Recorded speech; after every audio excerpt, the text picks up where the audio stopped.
Good evening, everyone. So, this is your girl, Miss Bev, and today I was supporting a friend, the Charles, Fort Lauderdale. She shows those videos where she works in her garden a lot and show what she reaps from the garden a lot. So, as I was watching, her June plum tree came up, and it took me back to Jamaica a few weeks ago while I was there, and the place where I stayed, they had a June plum tree in the backyard. Little June plum tree all the way down to the ground, but was loaded with June plums. I'm going to share it in this video with you guys.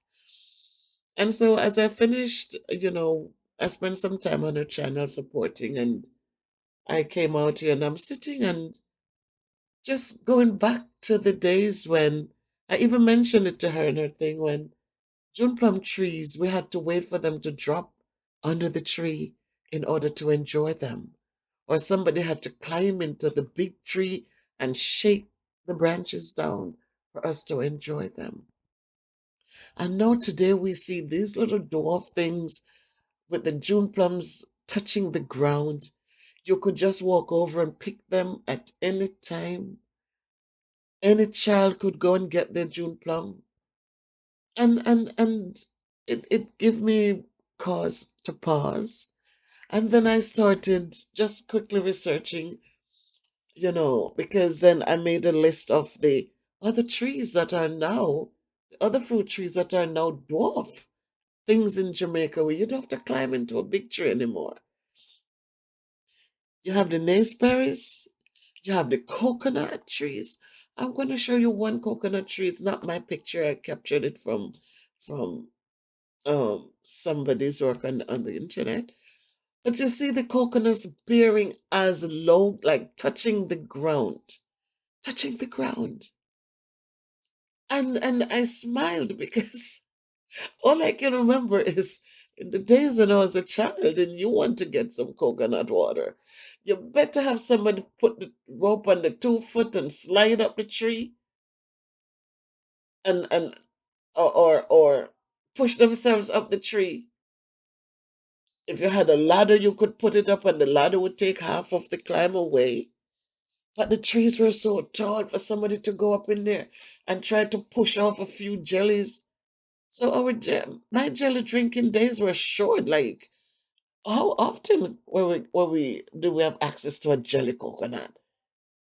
It wasn't often at all. It was I think you could count it on one hand, probably.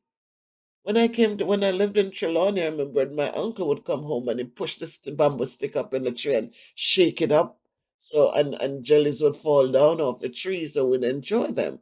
But not just to see these dwarf trees like um bearing on the touching the ground, and then the other thing is they bear so many. What happened? Because in my head I was saying, are these things good? Are they for real? And then we'd look at the mangoes and oranges and lemons. Guys, you plant a little lemon tree in a pot and you can have lemons in a few months. Guava. I see so many guavas on a limb. Oh my God, it scared me. So many guavas. We used to climb the guava tree. It was the nicest tree to climb because it didn't break easily. You would sit up in there, you would ride it, you would actually grab onto two parts of it, and the piece that spreads out nearest to the ground, you would just jump, you might like push your body up and down, and that thing would just ride with your body. And we'd have the best fun. But the guavas weren't all a big bunch of guavas, like a whole big nest of them.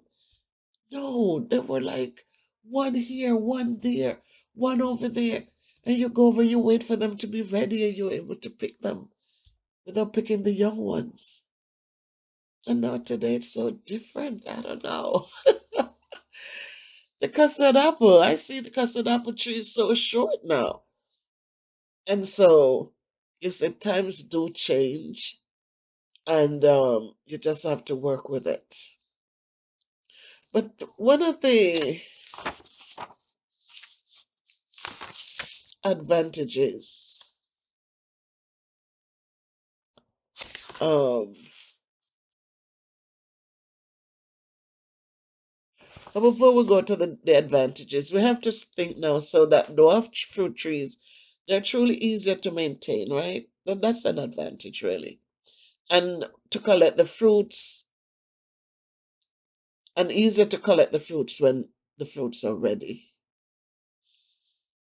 You notice in Jamaica now a lot of gated communities, and sometimes when you live in areas with small landscapes, then it's hard to have fruit trees because you don't have enough space for the roots to stretch out.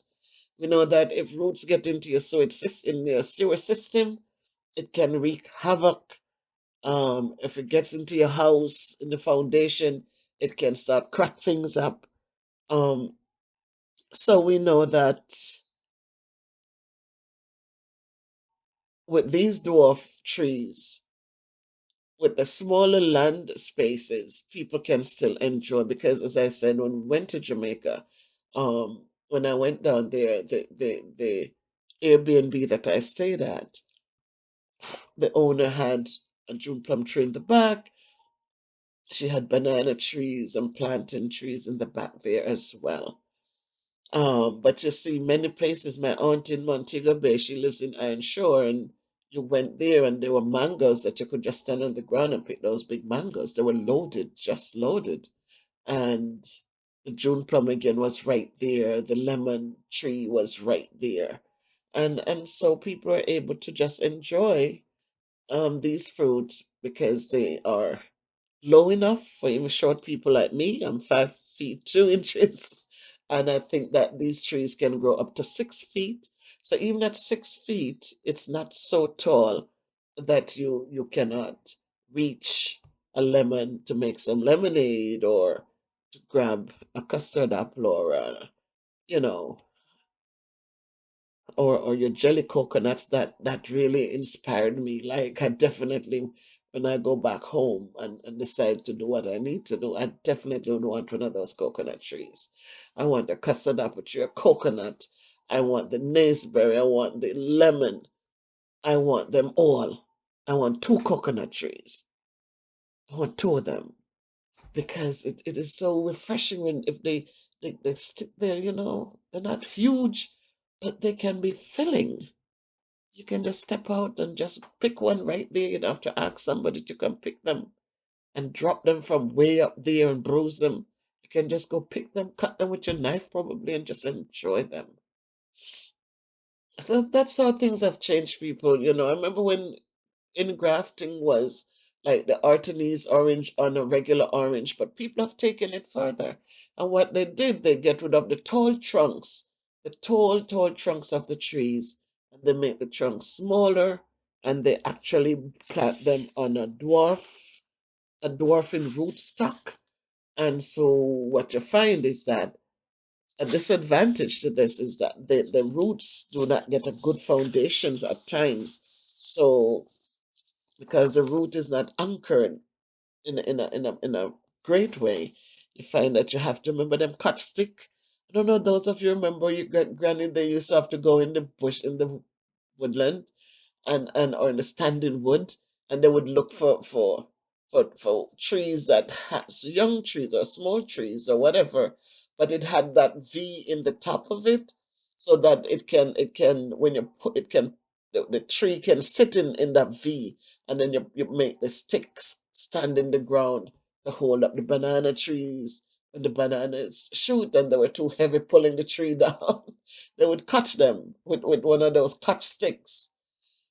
So yeah, because these dwarf trees do not get good anchorage in anything, then you're gonna have to use that stake, that catch thing to catch them up so that they don't fall over. Um, but it is a good thing, I think. Don't know how many of you agree with me. If you agree with me, please say so in the comments. Do you prefer the old trees that would live over 50 years or more? your parents, your grandparents, your grandparents owned the property and soursop are still growing. Guinea tree still bearing guineas. Um, all these trees are still there. But with these dwarf fruit trees, we find that their lifespan is just 15 to 25 years. Then they're gone. And what I noticed, as I said, how much more what did they do to them to produce so much more? Because in the guinea, if you look at the dwarf guinea tree, like so many guineas. And yes, we had a huge guinea tree, huge.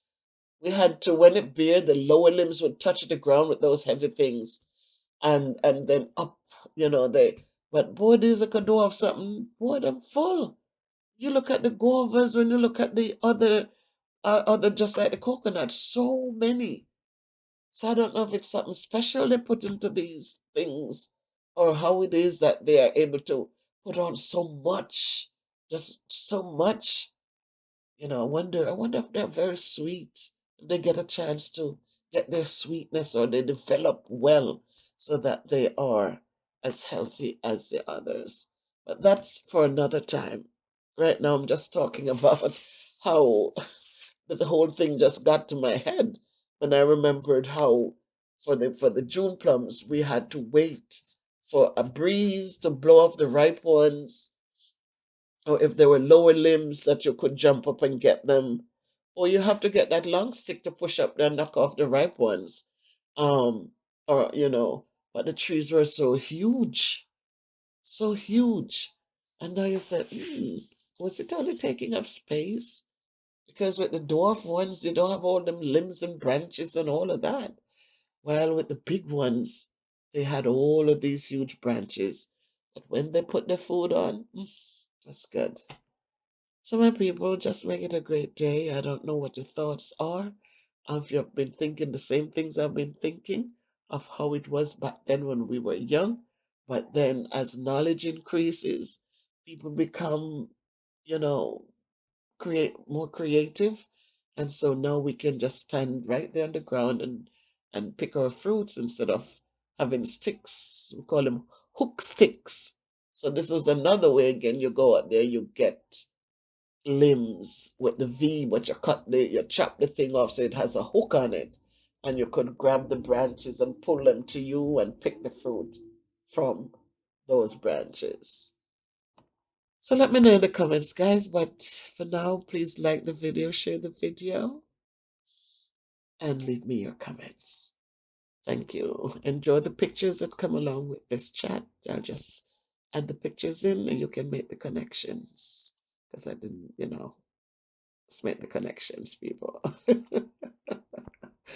As Bev says, if you can't be good, be careful. Walk good, do good, live good, enjoy your fruits. They're good for the body.